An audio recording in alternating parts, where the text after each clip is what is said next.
É incrível, Floquinhos, como o senhor sempre aparece em vídeos de esteroides. O pessoal já está se ligando que você é branquinho como um estano e que você está ficando mais forte, hein? Isso aqui não é pelo não, isso aqui ó, é massa muscular daquele ciclinho de oxandrolona e ração de 8 em 8 horas, hein?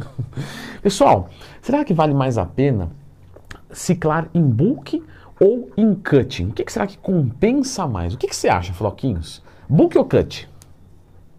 Vamos ver. Já clica no gostei. O que foi, Floquinhos? Se inscreva no canal, pois estudos apontam que pessoas inscritas aqui no canal recebem um vídeo por dia sem gastar nada, sem efeitos colaterais. Então não tem por que não se inscrever aqui. Bom, vamos lá. Questionamento muito frequente de aluno meu é: Leandrão, quero ciclar, o meu momento, eu sei que você não faz o incentivo, mas você também não é aquele cara chato que fica higienizando todo mundo, partiu de mim, eu quero bulk ou cut, Leandrão? Quando é que é o momento bom da gente tomar aquela droguinha que é para dar um up no corpo e acordar no outro dia com colateral? Fica tranquilo que colateral você vai ter. Não, mas eu vou fazer com médico e tudo, não importa. Tá? O colateral você vai acordar com ele amanhã. Pessoal, o que um esteroide anabolizante faz?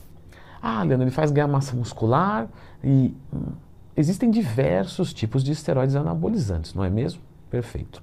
Então, se você vai usar uma droga para aumento de desempenho do cunho de esteroide anabólico, primeiro a gente tem que dividir em dois grandes grupos. Os grupos das drogas que retêm líquido, como por exemplo, testosterona em quantidade mais alta, nandrolona, boldenona num nível muito pequeno, oximetolona, que é o hemogenin, metandrostenolona, que é o dianabol, e o nosso segundo grupo, que são drogas que não tendem a ter retenção de líquido.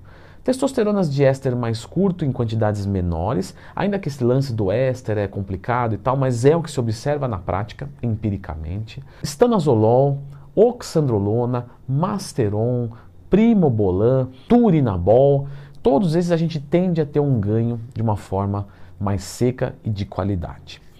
Assumindo esses dois grandes grupos, nós podemos entender que esse grupo que retém líquido, ele não é legal para se utilizar em cut. Tá certo ou tá errado? Mais ou menos. Vamos lá.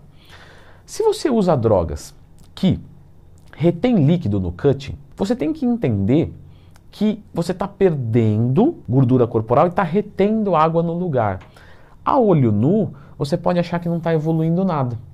E isso é muito grave, porque para uma pessoa que não tem experiência, ela vai olhar e falar: não estou mudando nada, está dando errado, preciso apertar mais o carbo, aí perde a oportunidade de um carbo mais alto extrair mais ganhos, né? Aumento aeróbico desnecessariamente, etc. Se a pessoa entende que ela está perdendo gordura e ganhando água, e no final das contas, quando ela cortar as drogas, a água vai sair, a gordura já saiu e vai ter o efeito no final, beleza, dá para utilizar. Mas não é uma opção tão interessante, mesmo assim. Porque normalmente essas drogas, elas aumentam muito uma capacidade anaeróbica. Leandro, isso não é show de bola? Porque a gente vai lá, descer o pau no treino, né? E quanto mais capacidade anaeróbica, mais pau eu consigo descer. É verdade. Só que o que acontece é que num cutting você não vai viver só de descer o pau no treino. Você vai ter que fazer cardio. E quando você vai fazer cardio com uma capacidade anaeróbica muito alta, você tende a gerar mais ácido lático.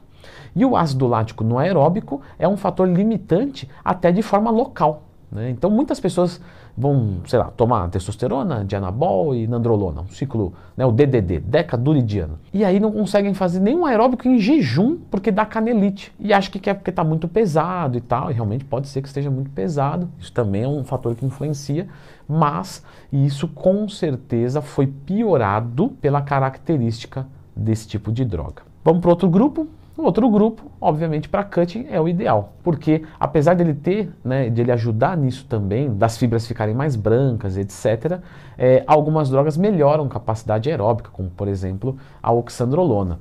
Então você pode fazer a utilização desses esteroides em cutting. Quando você fala de bulking, você pode fazer tanto com as drogas do grupo 1, entendendo que você vai ter retenção, etc., como das drogas do tipo 2, que vão ser daquele grupo que vão dar ganhos mais secos. Então, se você quer um clean bulking, um bulking que você vê um detalhamento muscular melhor, você escolhe as drogas do grupo 2, que aqui a gente está caracterizando assim, tá?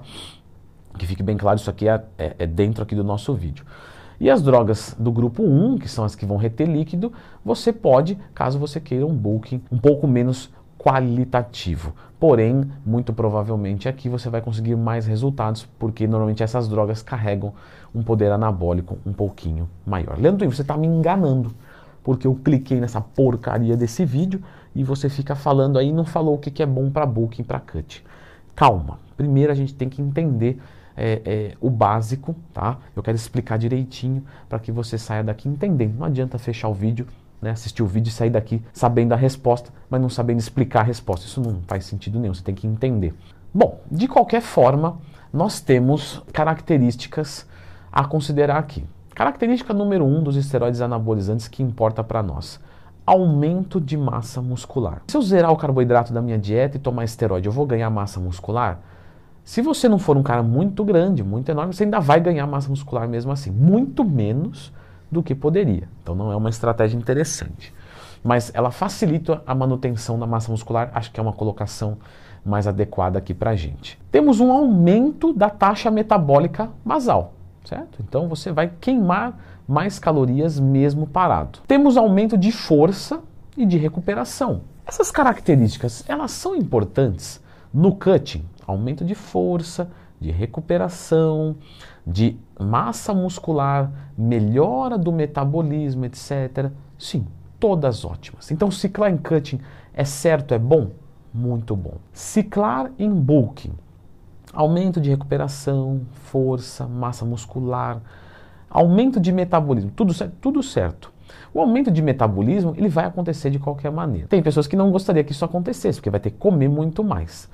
Por isso que muitos fisiculturistas não gostam tanto de usar trembolona em bulk, porque já tem que comer tanto, a trembolona vai acentuar tanto o metabolismo, que aí a pessoa tem que comer mais ainda, não dá conta e aí para de evoluir, né, de uma forma como poderia ser. Então a trembolona tem gente que evita no bulk por causa disso. Mas isso não é regra não, tá? É só um comentário à parte. Bom, todas essas características são boas para o bulking também? São todas boas para o bulking também. Ou seja, vale mais a pena ciclar em bulking ou em cutting? Não existe esse tipo de preferência. Você vai ganhar tanto no bulking quanto no cutting, o que cada etapa reserva para nós. No cutting você vai reduzir o carboidrato. Se você fosse natural, você provavelmente não ganharia massa muscular ou ganharia muito pouquinho ou perderia. Ciclando, a menos que você seja gigante, você vai ganhar massa muscular. Obviamente que se você fizesse o mesmo ciclo para bulk, você ganharia muito mais, porque aqui no bulk você tem a oferta alta de carboidratos, no cut você não tem. Mas no cut vai te ajudar a queimar gordura mais rápido, vai te ajudar a ter mais força, mais disposição, vai te ajudar no ganho de massa muscular, o que faz o percentual de gordura despencar, claro, porque o percentual de gordura é em cima do peso total. Se o peso magro sobe, o percentual já cairia, perdendo gordura, ele vai despencar. Se você vai utilizar no bulk, você já ganharia massa muscular no bulk de qualquer maneira. Só que você vai ganhar mais massa muscular. Ele acelera o metabolismo, vai te permitir comer muito mais e ganhar muito menos gordura no bulk. Ou seja, ele vai ser cada vez mais limpo. Então, tanto no bulk quanto no cutting, você pode fazer a utilização de esteroides anabolizantes. E se tivesse que escolher entre um dos dois, não teria necessariamente um melhor. Porque os esteroides vão potencializar. Se eles vão potencializar, tanto faz o trabalho que você está fazendo. Você vai ganhar com isso. O seu médico vai escolher a melhor combinação de drogas para um cutting e para um bulk. Se o seu percentual de gordura é alto, obviamente você não vai ciclar para bulk. É a tua condição, não permite isso. 25% de BF. Só posso ciclar para cut. Vou ciclar com o BF alto. Vou usar drogas que podem aromatizar, como eu coloquei, por exemplo, nandrolona, dianabol, hemogenin. Como eu disse, até pode ciclar para... Mas se você já tem um percentual de gordura alto, o processo de aromatização já vai ser mais alto. Pô, Leandro, eu nem sabia disso aí, que quanto mais alto o percentual de gordura, mais fácil aromatizar com uma droga que já aromatiza. Então é mais fácil ter ginecomastia. Por isso que você não vai ciclar sozinho nunca. E uma outra pergunta que vem também é assim: eu vou ciclar só uma vez na vida. Isso compensa? Eu vou fazer o seguinte, eu já fiz um vídeo sobre isso e eu vou deixar aqui. Será que compensa fazer um ciclo só e depois mais? Cheguei no limite natural, ciclo, paro e beleza. E aí? O resto da vida eu vou ter uma condição melhor. Então eu vou deixar esse vídeo aqui com vocês.